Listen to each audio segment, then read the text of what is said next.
नमस्कार साथियों, आप सभी का स्वागत है एग्ज़ाम दोस्त प्लस चैनल पर।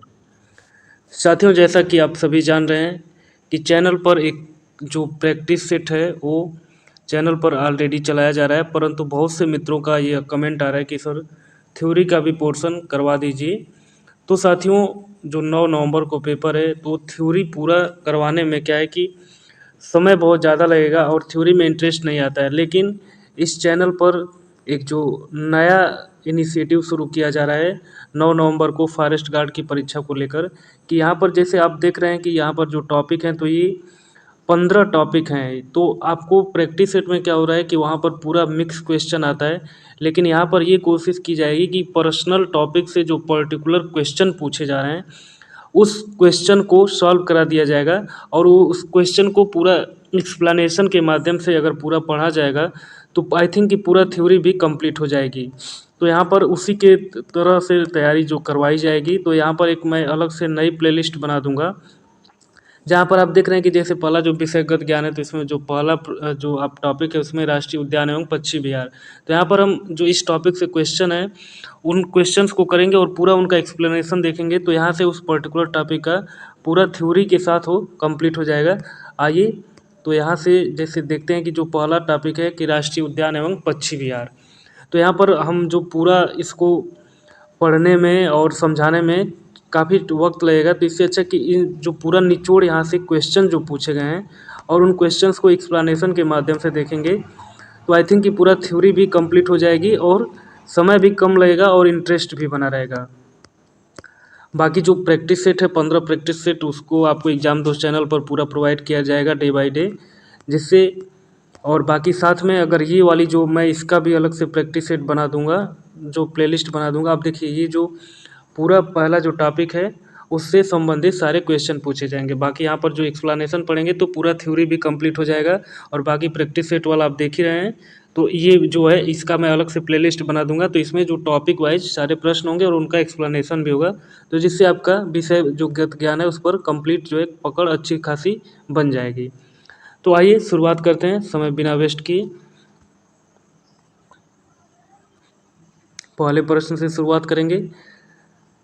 यहाँ पर आपको विशेष एक ध्यान देना है कि जो एक्सप्लेनेशन मैं पढ़ूंगा उसको आपको अच्छे से सुनना है और उसको रिवाइज करना है। तो पहले प्रश्न से शुरुआत करते हैं। किस राज्य में कांगेर घाटी राष्ट्रीय उद्यान के आसपास पर्यावरण संवेदनशील क्षेत्र स्थित है? तो विकल्प बी यानी कि छत्तीसगढ़। कांगेर घाटी राष्ट्रीय उद्यान की स्थापना वर्ष 1982 में हुई है। अब ये जो फैक्ट्स हैं इनको आप पढ़ेंगे तो आपका जो पूरा थ्योरेटिकल पार्ट है वो भी कंप्लीट हो जाएगा। इसके आसपास पर्यावरण संवेदनशील क्षेत्र छत्तीसगढ़ में स्थित है। इसका क्षेत्रफल लगभग 200 वर्ग किलोमीटर है और यहाँ ऊंचे पहाड़, गहरी घाटियाँ, विशाल पेड़, मौसमी जंगली फूल एवं वन्य जीवों की विभिन्न प्रजातियों के लिए अनुकूल परिस्थितियाँ हैं। साथियों, आप सभी से एक विनम्र निवेदन है कि प्लीज़ इस चैनल को आप सब्सक्राइब कीजिएगा, वीडियो को लाइक कीजिएगा और हो सके तो वीडियो के नीचे आप अपना महत्वपूर्ण सुझाव कमेंट के माध्यम से दे सकते हैं, जिससे इस चैनल पर कोई भी सुधार या सुझाव का जो है कि मुझे फीडबैक मिलेगा, तो मैं उसके अकॉर्डिंग खुद को और जो वीडियो है या जो भी कंटेंट है उसको अच्छा और उम्दा बनाने की कोशिश करूँगा। तो प्लीज़ साथियों सब्सक्राइब करिएगा। आइए प्रश्न नंबर 2 देखते हैं कि राष्ट्रीय उद्यानों और अभयारण्यों के आसपास पर्यावरण संवेदनशील क्षेत्र घोषित करने का उद्देश्य संरक्षित क्षेत्र के लिए किस प्रकार का बनाना है? तो यह विकल्प ए यानी कि शॉक एब्जॉर्बर, आघात अवशोषक। एक्सप्लेनेशन देखते हैं कि राष्ट्रीय उद्यानों और अभयारण्यों के आसपास पर्यावरण संवेदनशील क्षेत्र घोषित करने का उद्देश्य संरक्षित क्षेत्रों के लिए किसी प्रकार का शॉक यानी आघात अवशोषक बनाना है और स्थानीय निवासियों को सीमित स्तर पर यहाँ से वनोपज इकट्ठा करने एवं अन्य गतिविधियों की अनुमति होती है। आप वीडियो की क्वालिटी में थोड़ा सा जो आवाज़ है अगर वो स्पीड कम होगी तो आप वहाँ पर आप जब यूट्यूब पर देखते हैं तो वहाँ पर सेटिंग में जाकर आवाज़ को 1.25 या 1.5 कर देंगे, तो आपको जो है स्पीड बढ़ जाएगा और आपका वीडियो को पूरा देखने में समय भी कम लगेगा। ये आपके ऊपर डिपेंड करता है। प्रश्न नंबर 3 देखते हैं कि निम्नलिखित राष्ट्रीय उद्यानों को उनके संबंधित स्थानों से मिलान करना है। तो यहाँ पर विकल्प जो है देख लेते हैं यहाँ पर सीधे कि जो रायमोना राष्ट्रीय उद्यान है वो असम है, साथ में आप याद करते चलेंगे। कुद्रेमुख राष्ट्रीय उद्यान कर्नाटक में है, सरिस्का राष्ट्रीय उद्यान राजस्थान राज्य में और केबुल लामजाओ राष्ट्रीय उद्यान मणिपुर में अवस्थित है। निम्नलिखित में से कौन सा राष्ट्रीय उद्यान पक्षी अभ्यारण्य हिमाचल प्रदेश में नहीं है? तो यहाँ पर विकल्प डी यानी दचिगाम राष्ट्रीय उद्यान जम्मू कश्मीर में स्थित है। यहाँ पाए जाने वाले प्रमुख जीवों में कश्मीरी हंगुल, कस्तूरी मृग, हिम तेंदुआ, ऊदबिलाव, हिमालयन काला एवं भूरा भालू आदि हैं। शेष राष्ट्रीय उद्यान हिमाचल प्रदेश में स्थित हैं, यानी कि इंदर किला राष्ट्रीय उद्यान, खीर गंगा राष्ट्रीय उद्यान और पीन वैली राष्ट्रीय उद्यान हिमाचल प्रदेश में स्थित है। आप हर पॉइंट से प्रश्न बना सकते हैं और अच्छे से रिवाइज करेंगे। जैसे अब देखा जाए तो इंदर किला राष्ट्रीय उद्यान, खीर गंगा राष्ट्रीय उद्यान, पिन वैली राष्ट्रीय उद्यान ये हिमाचल प्रदेश से स्थित है। अगला प्रश्न देखते हैं कि निम्नलिखित में से कौन सा राष्ट्रीय उद्यान वन्यजीव अभ्यारण्य संगाई या एल्ड के हिरण के लिए प्रसिद्ध है? तो यह विकल्प सी यानी कि केबुल लामजाओ राष्ट्रीय उद्यान दुनिया का एकमात्र तैरता हुआ राष्ट्रीय उद्यान है जो लोकटक झील मणिपुर पर स्थित है। यह राष्ट्रीय उद्यान मणिपुर के नृत्य करने वाले हिरण संगाई यानी कि रेसेर्वस एलडी का अंतिम प्राकृतिक आवास है। वर्ष 1950 के दशक में संगाई को विलुप्त मान लिया गया था, लेकिन बाद में इसे मणिपुर में खोज निकाला गया। लोकटक झील पूर्वोत्तर भारत की सबसे बड़ी मीठे पानी की झील है। तो आप देख रहे हैं कि एक्सप्लेनेशन में जितने सारे पॉइंट दिए हैं उन सबको आपको विशेष ध्यान देना है, क्योंकि सारे फैक्ट्स हैं और ये प्रश्न के रूप में आपसे परीक्षा हाल में पूछे जा सकते हैं। केंद्रीय पर्यावरण, वन और जलवायु परिवर्तन मंत्रालय ने किस राष्ट्रीय उद्यान में चीता परिचय परियोजना की निगरानी के लिए कार्यदल का गठन किया है? तो यह विकल्प डी यानी कि कूनो राष्ट्रीय उद्यान में अफ्रीका नामीबिया से लाए गए चीतों के लिए चीता परिचय परियोजना की निगरानी के लिए कार्यदल का गठन किया गया है। चीतों का अंतर महाद्वीपीय स्थानांतरण नामीबिया से 8 एवं दक्षिण अफ्रीका 12 से किया गया है। कूनो के अतिरिक्त नौरादेई और गांधी सागर वन्यजीव अभ्यारण्य में भी इन चीतों को बसाया जाएगा। राष्ट्रीय उद्यान की स्थापना किस उद्देश्य के लिए की गई है? तो यह विकल्प ए यानी कि प्राकृतिक क्षेत्र में वन्य जीवों को सुरक्षित आवास उपलब्ध कराने के लिए। राष्ट्रीय उद्यान का प्राकृतिक उद्देश्य क्षेत्र में वन्य जीवों को सुरक्षित आवास उपलब्ध कराने के लिए किया गया है। राष्ट्रीय पार्क में किसी का निजी अधिकार नहीं होता, यह मानवीय हस्तक्षेप से प्रतिबंधित क्षेत्र होते हैं। इसमें शोध और वैज्ञानिक अनुसंधान के लिए सरकार द्वारा अनुमति लेनी पड़ती है। रानी झांसी समुद्री पार्क की स्थापना हुई थी, तो विकल्प सी यानी कि 1996 में। रानी झांसी समुद्री राष्ट्रीय पार्क भारत के अंडमान एवं निकोबार द्वीप समूह में स्थित एक उद्यान है जिसकी स्थापना वर्ष 1996 में की गई थी। तो यह प्रश्न बन सकता है कि रानी झांसी समुद्री पार्क भारत के किस राज्य या केंद्र शासित प्रदेश में है? तो यह अंडमान व निकोबार द्वीप समूह में स्थित एक उद्यान है। निम्नलिखित में से कौन सा नेशनल पार्क पूर्णतया शीतोष्ण अल्पाइन कटिबंध में स्थित है? तो यह विकल्प डी यानी फूलों की घाटी नेशनल पार्क। व्याख्या देखते हैं। उत्तराखंड राज्य के चमोली जिले में स्थित फूलों की घाटी नेशनल पार्क पूर्णतया शीतोष्ण अल्पाइन कटिबंध में अवस्थित है। यह अपने अल्पाइन फूलों एवं घास के मैदानों के लिए जाना जाता है। प्रश्न नंबर 10 देखते हैं कि भारत का प्रथम राष्ट्रीय उद्यान निम्नलिखित में से कौन सा है? तो विकल्प डी यानी कॉर्बेट राष्ट्रीय उद्यान। भारत का पहला राष्ट्रीय उद्यान 1936 में हैली नेशनल पार्क के रूप में स्थापित किया गया था, जिसे अब जिम कॉर्बेट नेशनल पार्क के रूप में जाना जाता है। Jim Corbett national park Bharat का सबसे पुराना राष्ट्रीय उद्यान है। एक राष्ट्रीय पार्क में किसको संरक्षण प्रदान किया जाता है? तो विकल्प देखते हैं यहाँ पर। विकल्प ए यानी कि संपूर्ण पारिस्थितिकी तंत्र को। राष्ट्रीय पार्क में संपूर्ण पारिस्थितिकी तंत्र को संरक्षण प्रदान किया जाता है। वन्य जीव संरक्षण अधिनियम 1972 के अनुसार किसी समृद्ध जैव विविधता वाले प्राकृतिक पारिस्थितिक तंत्र को राज्य राष्ट्रीय उद्यान घोषित कर सकता है। सॉरी। प्रश्न नंबर 12 देखते हैं कि मिजोरम में स्थित फावंगपुई राष्ट्रीय उद्यान को और किस अन्य नाम से भी जाना जाता है? तो इसे विकल्प बी यानी नीला पर्वत उद्यान के नाम से भी जाना जाता है। फावंगपुई राष्ट्रीय उद्यान, जिसे नीला पर्वत भी कहते हैं, यह पूर्वोत्तर भारत की लुसाई पर्वतमाला का एक भाग है जो मिजोरम राज्य का सबसे ऊंचा पर्वत है। प्रश्न नंबर 13 देखते हैं कि राष्ट्रीय उद्यान और उद्यान से होकर बहने वाली नदी। कार्बेट राष्ट्रीय उद्यान गंगा, काजीरंगा राष्ट्रीय उद्यान मानस और साइलेंट वैली राष्ट्रीय उद्यान कावेरी। तो इसका विकल्प डी है, यानी कि जिम कार्बेट राष्ट्रीय उद्यान उत्तराखंड राज्य में अवस्थित है और इस उद्यान से रामगंगा नदी होकर बहती है। यह याद करने वाला पॉइंट है कि जिम कार्बेट राष्ट्रीय उद्यान से रामगंगा नदी होकर बहती है। साइलेंट वैली राष्ट्रीय उद्यान केरल राज्य में अवस्थित है और इस उद्यान से कुंथी पूजा नदी और काजीरंगा नेशनल पार्क से होकर ब्रह्मपुत्र नदी बहती है। निम्नलिखित में से कौन सा युग सही सुमेलित है? तो यहाँ पर जो देखा जाए तो विकल्प बी यानी कि राजा जी राष्ट्रीय उद्यान देहरादून सही सुमेलित है। महान हिमालय राष्ट्रीय उद्यान हिमाचल प्रदेश के कुल्लू जिले में स्थित है। 1984 में स्थापित इस पार्क को 1999 में राष्ट्रीय उद्यान घोषित किया गया। वर्ष 2014 में इस राष्ट्रीय उद्यान को विश्व विरासत सूची में सम्मिलित किया गया।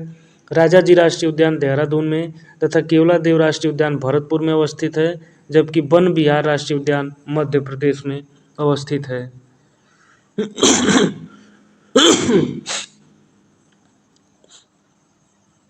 प्रश्न नंबर 15 देखते हैं कि निम्नलिखित में से कौन सही सुमेलित नहीं है, यानी कि बंदीपुर कर्नाटक, राजाजी उत्तराखंड, सिमलीपाल उड़ीसा और पिन वैली जम्मू एवं कश्मीर।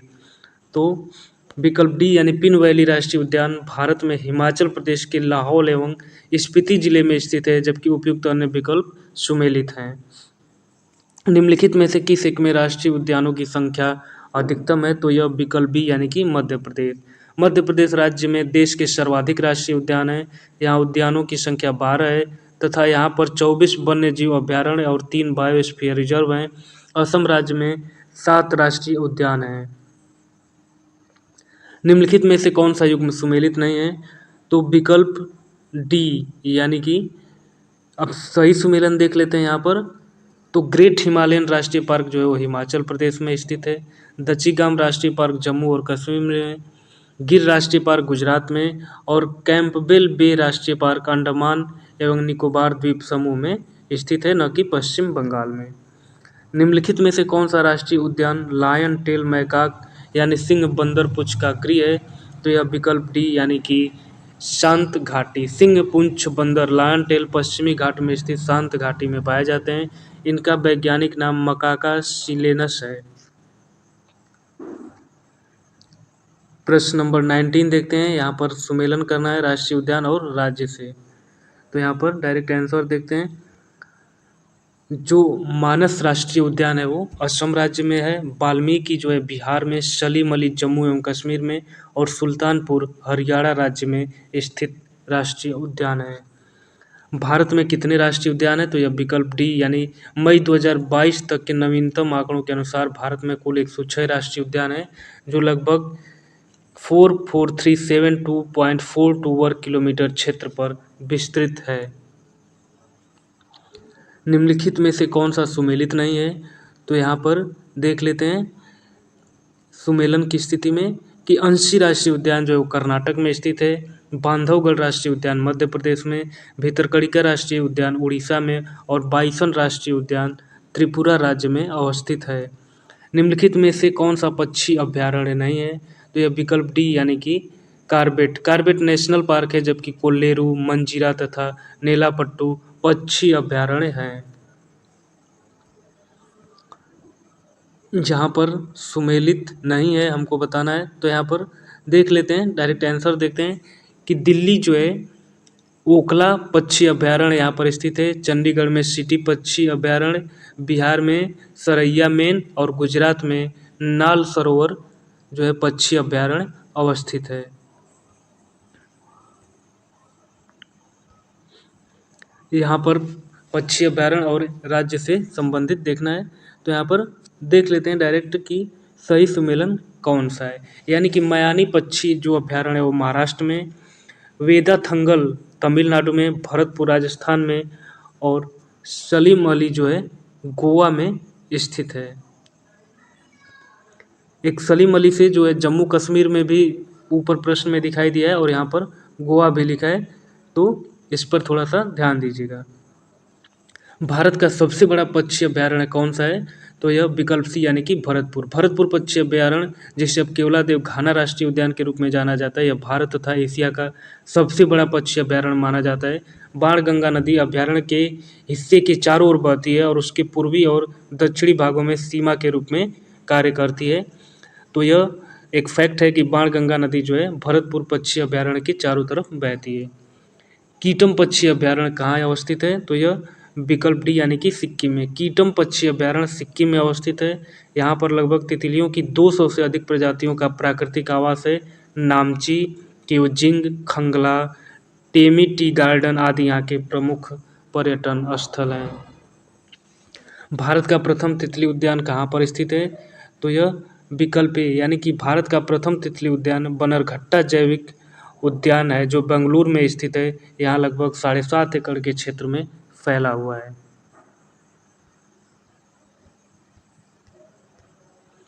अगला प्रश्न देखते हैं।